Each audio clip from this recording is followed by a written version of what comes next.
Bueno, sean todos, todas y todes muy bienvenidos, bienvenidas y bienvenidas a nuestro podcast. Ustedes ya saben quiénes somos, humanistas hedonistas. Bienvenidos a la... ¿Es cuarta temporada? Sí, cuarta temporada, primer capítulo. Y lamentablemente les informamos que este será el último capítulo de nuestro podcast. Pero bueno, ¿quién sabrá lo que es el destino? Nos podremos reencontrar de nuevo. Estamos aquí, ya nos conocen. Jorge Saavedra, hubo cambio en el nombre. Me pueden encontrar en Instagram ya no como Siempre Tropical, sino como dioniso.o. Aquí siguen mis compañeras y compañeros. Bueno, me presento como siempre, elegancia, excelencia y un poco de elocuencia. Es mi segundo nombre, me pueden encontrar como Oye Constanza en Instagram. Mi nombre no cambia, soy una mujer de pocos cambios. Y bueno, pues tengo sueño, nada más que agregar. Bueno, hola a todos, mucho gusto, aquí César Berrocal, muy contento de estar en el último episodio junto a mis compañeros, mis compañeras, espero lo disfruten mucho, que se viene un muy, pero muy buen capítulo. Me pueden seguir como @unwell en Instagram y le doy el pase a mi compañera Macarena. Hola, mi nombre es Macarena, sigo igual en Instagram, soy la autista del grupo, no tengo más que agregar, eso. Y bueno, no se diga más, ¿le metemos la intro? Le metemos la intro. Vamos a subarle.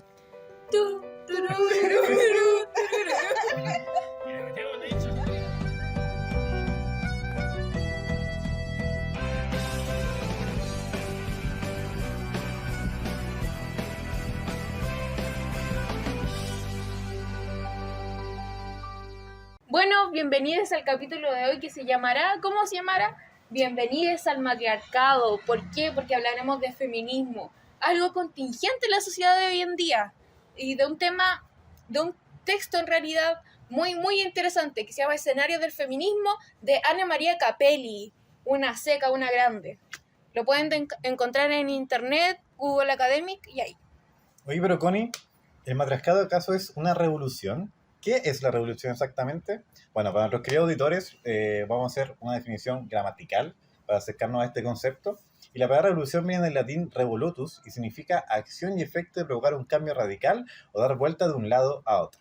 De acuerdo a lexicogenesia, esta rama de la morfología que analiza las palabras, esta palabra se compone de un prefijo re, el cual significa volver hacia atrás, volveré, que es dar vueltas, y un sufijo, sion, el cual quiere decir acción y efecto. Como podemos ver en esta definición, hay un constante énfasis en la palabra, acción, efecto, mirar hacia atrás, analizar lo sucedido y sobre todo como realizar cambios. Ahora bien, dentro de la revolución hay algo muy importante que quiero destacar y sobre todo preguntarles para ver qué entienden. La revolución es trascendental y además tiene un diagnóstico común y una unión de intereses. ¿A qué creen que me refiero cuando digo diagnóstico común y unión de intereses? ¿Qué piensas de esto? Como diagnóstico común, yo entiendo que es un problema que afecta a todo un grupo. Y en este caso, el problema que afecta a nuestro grupo son las pruebas que tenemos encima, que son demasiadas. Muchas. Demasiadas. Podríamos ver que nuestra unión de intereses es pasar los ramos, porque bueno, queridos, queridas y queridos auditores, les contamos que aquí estamos con gratuidad y con beca estudiando, porque así funcionan las cosas. Entonces nuestra unión de intereses principal es pasar los ramos para no perder estos beneficios. Pero, Maca, ¿cuál sería nuestro principal problema? Que no tenemos tiempo. Muchos trabajan, otras personas estudian, trabajan. Y para ello, ¿qué sería lo radical que emplearíamos para llevar a cabo nuestra revolución, este ejemplo? La unión hace la fuerza, queridos, queridas y queridas Nos amigas. tomamos la U. Entonces lo que vamos a hacer es hacer buenos trabajos, calzar nuestros tiempos y darle una vuelta a este sistema que nos está... Oprimiendo. Exacto. Ahora, entonces les quiero hacer una pregunta, ya que pusimos de ejemplo y estamos haciendo esta pauta sobre revoluciones, sobre lo que definimos anteriormente y sobre todo el diagnóstico común y unión de intereses. ¿Qué revoluciones conocen o conocemos? ¿Se le ocurre alguna? Como ejemplo, súper reciente, el 18 de octubre. No fue tanto una revolución, pero sí un estallido social. O sea, la gente acumuló malestar, no de la nada, sino que de un momento a otro la gente dijo, ¿sabes qué? Esta cosa no me gusta, yo voy a ir a la calle y voy a ir a reclamarlo. Porque me di cuenta que me estaban subiendo el gas, me di cuenta que me estaban subiendo el transporte y encima un ministro me decía que si quiero que me atiendan más temprano tengo que llegar al consultorio a las 5 de la mañana, que eso no tiene nada de bueno. Yo creo que ese diagnóstico fue compartido por una gran cantidad de gente, que después se ha llevado a cabo un proceso que no dejó conforme a todos de acuerdo a la votación en papeleta. Ese es otro tema, pero ahora nosotros estamos hablando sobre expresiones revolucionarias.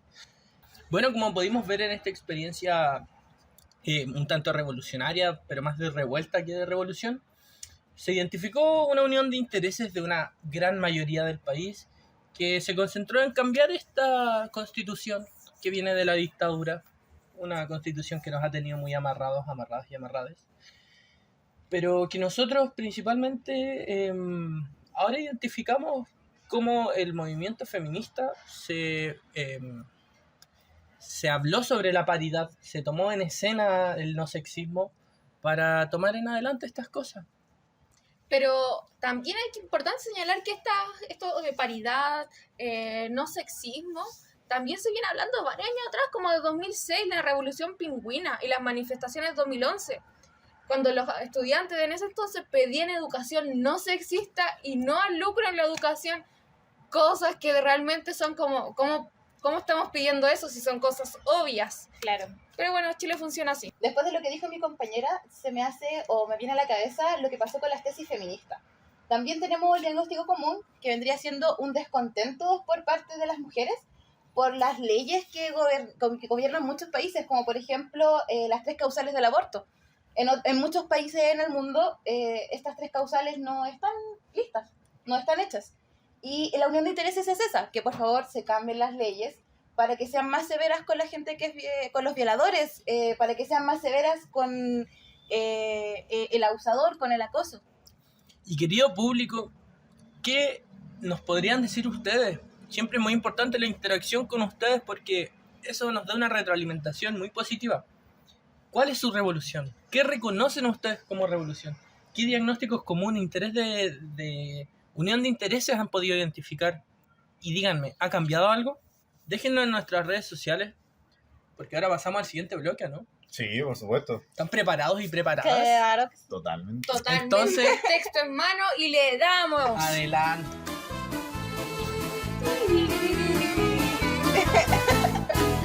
Una mattina mi sono alzato, oh vela ciao, ciao, ciao, ciao. Una mattina mi sono alzato e ho trovato l'invasor, un partigiano, portami via, oh vela ciao, ciao, ciao, ciao, partigiano. Bueno, bienvenidos al segundo bloque. Aquí nos dimos un break y empezamos con refrescos. Salud. Bueno, una de las cosas que no sé si se dieron cuenta es que en todas las revoluciones viene un descontento de la gente, viene una injusticia por parte de ellos. Entonces, bajo este concepto, voy a darle el paso a mi compañero amigo Ale, que nos va a hablar un poquito de esta idea. Concretamente, le voy a leer una cita de Florence Nightingale, que nos dice que el descontento y la rebelión de las mujeres parte siempre de una experiencia de injusticia o sufrimiento. ¿Por qué tienen las mujeres pasión, intelecto, actividad moral y ocupan en la sociedad una posición tal que en la práctica no pueden ocupar ninguna de las 3? Debo luchar por una vida mejor para las mujeres. Ahora, luego de leer esta cita y tener en cuenta lo que hablamos en el bloque anterior sobre qué significa la revolución, lo radical, la unión de intereses, el diagnóstico común, les pregunto, y nos vamos de lleno ya al texto que nos citaba, nos convoca en esta ocasión. ¿Las mujeres tuvieron una revolución? ¿Qué me pueden contar sobre esto? Respecto a tu pregunta, mi expertísimo César, te quiero contar, y te lo digo así nomás, en la firme, que sí, hubo una revolución.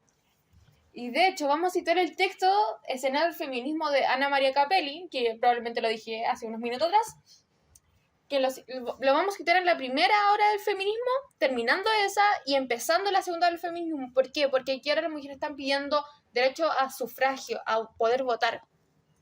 Y dentro de los puntos principales que vamos a tocar ahora es las mujeres en roles de conocimiento, por ejemplo, los periódicos, filosofía y círculos de discusión. Efectivamente, una de las cosas que se pedía, específicamente en la prensa y las asociaciones feministas que habían, se hablaba de la emancipación, de la liberación y de la igualdad de derechos. Esto convertía a la mujer apuntaba directamente a la dependencia conyugal que tenía sobre el hombre. Porque el marido, queremos destacar, que tomaba todas las decisiones relativas a la vida marital, a la administración de los recursos, y aparte de eso tenía goce de la propiedad de las esposas cuando se casaban. ¿Pueden creer eso? Increíble. Horrible. Horrible. Además de eso, tenía la patria potestad exclusiva del padre. O sea, que era injustificable que una mujer pudiese tener la patria potestad de algo. Además de eso, no tenían derecho a asistir a las escuelas superiores. O sea, imagínate, nosotros ahora no podríamos tener el derecho a poder educarnos como pedagogos. No, mira, y sobre eso también, el texto pasado, sobre la representación femenina, hay una parte donde un grupo de universitarias desafía la sociedad y ocupa el uniforme de la universidad, porque en ese tiempo no las dejaban ocupar el uniforme porque prácticamente, como eran mujeres, hoy como van a entrar a la universidad, van a dejarme a la universidad. Claro. Pero ellas tuvieron fue un acto revolucionario y se sacaron una foto con el uniforme de la universidad. Totalmente Yo no me revolucionario. imagino el uniforme de Alberto Hurtado, ¿qué puede ser? Una sotana. Claro, en esencia pudieron identificar una especie de diagnóstico común, ¿cierto? Sí, Vieron que habían obviamente. problemáticas, que la cosa no estaba igual. ¿Saben qué? A mí me gustaría volver un poco a Chile, porque una frase que a mí me gusta y que he escuchado es: la historia no se repite pero rima. No sé si la han Sí. escuchado. Sí. Y volviendo a este tema, este diagnóstico común que ya hablamos y la unión de intereses del estallido social que pasó, podemos ver que todo eso en cierto momento se condensó en una convención constituyente, la primera constituida democráticamente. Y ahí podemos evidenciar que una de las principales demandas fue el no sexismo, una igualdad en los roles de género dentro de la sociedad, y también en los puestos de poder. Y pudimos ver por primera vez, a mucha gente no le gustó, a mucha gente sí, personalmente a mí me encantó porque encima era pedagoga, pero pudimos ver a la primera mujer presidiendo la primera convención constituida democráticamente en la historia de Chile, una pedagoga indígena mujer, lo que a mí me parece algo que de verdad va a marcar muchas generaciones, aunque esa constitución no se haya llevado a cabo. Eso muestra que igual se pueden llevar cambios significativos, simbólicos, y que se puede llegar a puestos de poder.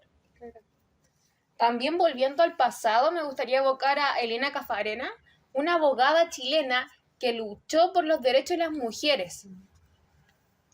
Y además participó y fundó en el movimiento pro emancipación de las mujeres en 1935, que durante 20 años se abocó en la organización de mujeres en pro de su emancipación económica, biológica y política. Y yo de verdad encuentro increíble que haya existido un movimiento de emancipación, porque uno lo ve a esta altura tan natural de que la mujer sea autónoma de su cuerpo y de su tutela, pero en esos tiempos era como... Claro, no existía. Por eso mismo las mujeres necesitaban un movimiento sufragista, porque ¿cómo iban a considerar esos cambios si en la misma Constitución, efectivamente el Código Civil, sabía que ellas les pertenecían a sus maridos? Tenían que tener un voto en el sentido político. Tenían que ser sujetos políticos. Exacto. Y esto es interesante porque ellas, a pesar de toda la información que existía, con estas panfletas que colocaban a las sufragistas como prácticamente ogros, se hicieron un camino a través de un mar de hombres, me imagino de las penurias que han pasado por poder votar. Por ejemplo, acá el primer voto fue con Carlos Baños del Campo, en 1934, si no me equivoco. Pero solo fue en las municipales y luego fue en las nacionales. Bueno, ahora vamos a pasar a un tema controversial que vendría siendo la prensa feminista reivindicando los derechos políticos. ¿Por qué quiero llegar a este punto? Una de las cosas importantes o de las olas del feminismo específicamente fue la prensa feminista, porque en la prensa feminista pudieron encontrar una voz que no tenían, una voz en la política que no tenían, una voz en la sociedad que no tenían, y la prensa pudo generar ese vínculo que tenían las mujeres internacionalmente, o sea, en Francia, en Alemania, bueno, en prácticamente toda Europa. Sí, un punto importante destacar es que las mujeres escribían desde su sentir, desde su rol como mujer, de que no me gusta estar abnegada a la casa, que yo puedo pensar, puedo escribir. Importante destacar que las mujeres que escribían los periódicos eran mujeres burguesas, porque súper importante señalar que la mujer obrera realmente no iba a estar como ni ahí con lo que pasaba en las clases altas, porque ellas tenían 4 cabros chicos que mantener. Claro. Pero eso no significaba que estaban como dejando de lado el movimiento, porque también hay movimientos feministas, sufragistas, socialistas, pero es un tema que vamos a hablar más adelante. Pero sí, el tema de los periódicos es importante, porque permitió a las mujeres dar voz, como decía la Maca, y también permitió a las mujeres un poco desligarse de lo que era el rol de casa, porque es importante recordar que en el texto de Capelli nos decía que muchas mujeres escribían en el anonimato con un seudónimo. ¿Por qué? Porque no querían colocar el nombre de sus esposos, porque eran ellas mismas las que escribían, no querían darle el crédito a otro hombre. Y no solo eso, sino que no solo hablaban de las diferencias que podían tener, digamos, como mujeres, sino que eran literarias, o sea, personas que hablaban de economía, personas que hablaban de problemas reales de la sociedad, o sea, no era solamente una voz inexperta hablando, eran efectivamente personas literarias, o sea, letradas hablando sobre eso. No sé si la prensa tuvo un rol muy importante en ese tiempo. No sé si ustedes, como los chiquillos, como pregunta general, pueden o ver qué tan importante es la prensa hoy en día o qué cambios pueden ver de la prensa de antes y la de hoy. Miren, yo les tengo una estadística que a lo mejor puede ser un poco desalentadora, pero el estudio de portada y mujeres demostró que los hombres aparecen el 77% de las portadas de los diarios chilenos, mientras que las mujeres solo el 18.4%. Esto, y es muy importante destacar, sin considerar que las mujeres lo hacen 10 veces más en ropa interior, clasificándolas como objetos, dentro de los cánones como de cultura, belleza, sexualidad. ¿Saben que ahora que recuerdo todo esto de la prensa rosa, de la farándula, es muy fácil mirar un poco hacia atrás, hace algunos años, y cómo la prensa en Chile estaba llena de titulares polémicos, pero ahora con el movimiento feminista que ha surgido y ha introducido cambios, invitado a cuestionarse. Por ejemplo, ustedes saben que está La Roja, la selección chilena profesional de fútbol, pero ¿saben cómo le decían a la selección femenina profesional? ¿Cómo? Le decían La Rojita. No puedo creerlo. La Rojita, mientras la que de hombre era La Roja. No puedo creerlo. O sea, podemos ver cómo la prensa ocupa esos titulares para desprestigiar el rol de la mujer en igualdad de los hombres. Al final los dos juegan a la pelota y deberían tener el mismo aporte hacia sus actividades y una remuneración igual. Sí. También estos múltiples y que aquí como humanistas hedonistas reprochamos, y ojalá todos estos periodistas que han estudiado se cuestionen estas actitudes, de titular los femicidios como crímenes de pasión. Repudiable. Repudiable. Completamente. Sí. Qué cosa más horrible. Y eso nos enseña que hay cosas que no han cambiado, hay cosas que se han introducido, y podemos ver esto en la prensa. O sea, si ahora hemos ido a hablar de la prensa es porque esto forma parte del diagnóstico común de la revolución que se ha instaurado. Totalmente. Igual es importante que cuestionemos como estas actitudes, esta prensa, porque también normalizan estas conductas y estas actitudes, lo cual obviamente no beneficia a nadie. Lo vuelven algo normal, cotidiano, y que lamentablemente se replica entre hombres, entre mujeres. Y bueno, volviendo, pero ahora mucho menos tiempo hacia atrás, nuestra primera presidenta mujer, Michelle Bachelet, el cuestionamiento que recibió ella por por el esposo, estos roles que están en la política de primera dama. ¿Y qué pasa cuando hay una mujer? El tema, la discusión del presidente y la presidenta. Sí. Que decía, el presidente Bachelet. Y es como, ¿qué? ¿Presidenta? El presidente Bachelet. O también estos titulares que han salido cuestionando la relación entre el presidente Boric y Irina Karamanos, la primera dama, por no estar casados. Podemos encontrar todo esto en algo muy actual. Entonces, ¿qué tanto sabremos, qué tan seguros estaremos si las líneas editoriales se comprometen por el no sexismo y la igualdad en los roles de género? Entonces, faltaría escritura femenina en la prensa para poder notar este tipo de problemática y decir, ¿sabes qué? Este título no está bien porque es sexista. ¿Creen que faltaría una revolución feminista en el periodismo? Yo creo que sí. Yo creo que sí. Totalmente. No sé si puedo citar acá. Sí. Dice Emma Goldman, que es una periodista que lanzó el Modern, dice: el aprendizaje de la escritura pública de las mujeres anida el corazón mismo del feminismo y demuestra ser esencial en la lucha contra el olvido y la fugacidad. Me gustaría añadir algo que no está en la pauta, lo voy a improvisar, lo sé, pero me pasa algo muy controversial, que aquí en el texto nos habla del feminismo burgués y el feminismo socialista.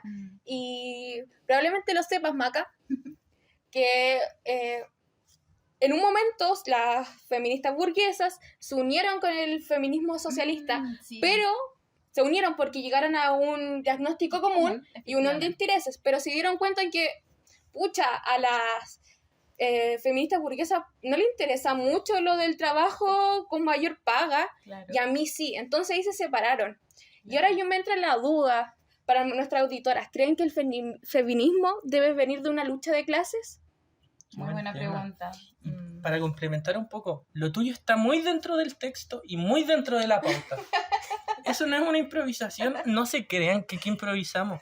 Jamás. Jamás. Eso Constanza lo tenía preparado, porque ella es una experta easy. Ya, pasando al tercer bloque. Adiós. Nos falló bien. Esos buenos momentos que pasamos sin saber que un amigo es una luz brillando en la oscuridad. Siempre serás mi amigo, no importa. Bueno, queridos, queridas y querides auditores, es quizás la última vez que me escucharán decirlo, pero llegamos a la conclusión del capítulo de hoy. Pero ha sido una experiencia educativa, espero que para ustedes también. Nosotros hemos aprendido mucho gracias a sus retroalimentaciones que han sido muy necesarias, fructíferas para unos futuros docentes. Leemos todos los comentarios que ponen. Exactamente, hasta los que nos tratan mal, pero no importa. Y bueno, volviendo al tema, yo quiero preguntarles a ustedes, yo quiero hacer una pregunta no solo a mis compañeras y compañeros, sino que al público en general. ¿Ha sido realmente una revolución? ¿Han habido cambios? ¿Qué creen? Bueno, yo de base quiero decir que no, y pienso que mientras que haya un conformismo como dentro de nuestra sociedad, jamás vamos a progresar. Entonces yo siento que el inconformismo nos puede ayudar bastante a seguir como cuestionando estas cosas, pensando, reflexionando. Y este capítulo yo encuentro que ha sido muy beneficioso, tanto como para nosotros y como para nuestros oyentes, porque nos permite problematizar, pensar, reflexionar sobre los escenarios del feminismo, cómo vemos a las mujeres, cómo las representamos, y es muy importante cuestionar esto, discutirlo. Yo, a contraparte, creo que sí ha sido una revolución. Quizás esto puede ser un poco más simbólico, pero siento que yo he cambiado y que yo he aprendido y que me he cuestionado actitudes. Quizás esto no es a grande escala como se podría esperar, como quizás no ha intervenido tanto lo judicial, los poderes del Estado, la sociedad, pero de manera personal yo siento que yo he cambiado. Quizás me he cuestionado actitudes y eso lo veo como un avance, al menos para mí, y como mi responsabilidad docente. Es un acto revolucionario al fin y al cabo. Hay revolución en ti. Eso es, Exacto. hay revolución en mí. En tus ojos. Y también, siguiendo la misma línea de revolución, queremos invitarle al autocuidado, revisarse las mamas como un acto de amor y revolución. Free the nipple. Por favor. Por favor, revísate tus pechos, tócate, hazte un autoexamen. Estamos en el mes, ya terminando el mes del cáncer de mama, y es súper importante que te cuides. Y también No es afecta a los sexual, hombres. No es sexual. Los nipples no son sexuales. Por favor. ¿Alguna otra acotación, chiquillos? Ahora que sacamos el tema, por ejemplo, de hombres.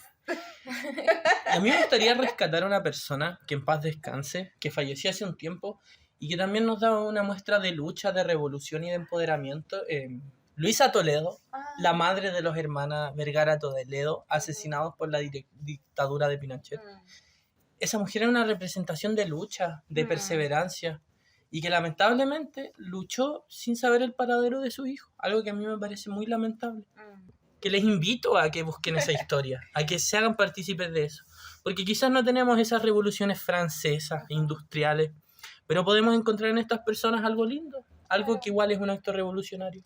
Otra conclusión que quiero dejar es dar cuenta de que muchas de las problemáticas que tenían las feministas y sufragistas en ese tiempo siguen hasta el día de hoy. O sea, el tema del salario igualitario. Nosotras, las mujeres, seguimos ganando menos que los hombres, netamente por nuestro sexo.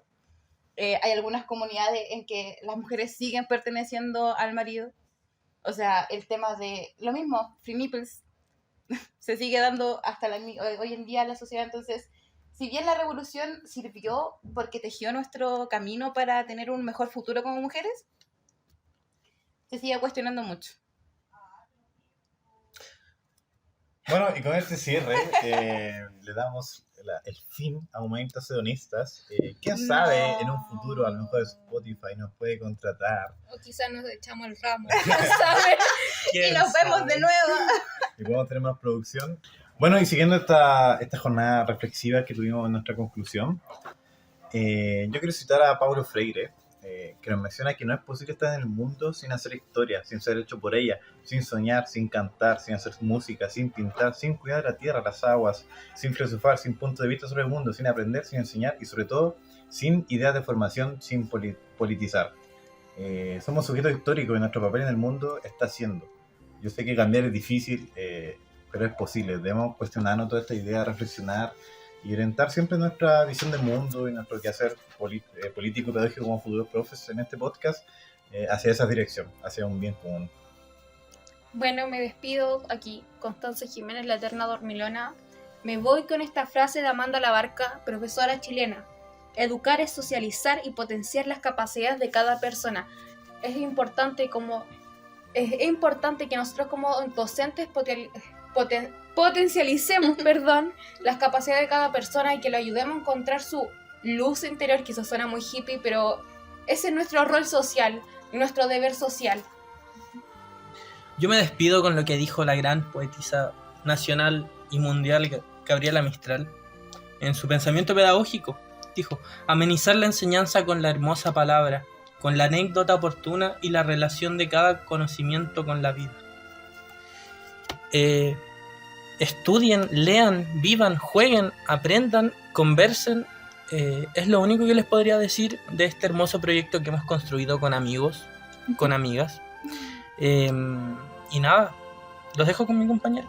Bueno, siguiendo como la parada del podcast, que hay una frase que me gusta mucho, que es: no deseo que las mujeres tengan poder sobre los hombres, sino sobre ellas mismas. Considero que las mujeres en todo lo que tiene que ver con la pedagogía muchas veces no somos escuchadas y muchas veces la educación tiende a ser sexista. Así que cuestionense todos y por favor nunca, nunca, nunca se callen ante ningún tipo de injusticias que puedan ver a través de la pedagogía. Eso, los quiero mucho. Bueno, y como alguna vez nos dijo una profesora, no sé si recordarán, que nos invitó a jugar. No le tengan miedo al juego. Se construyen obras brillantes como los humanistas hedonistas. Así que eso, jugar ha sido entretenido. Sí, trabajar juntos ha sido muy divertido también. Y ninguna buena historia comienza con un vaso de leche. Exacto. ¿No se diga más? ¡Adiós!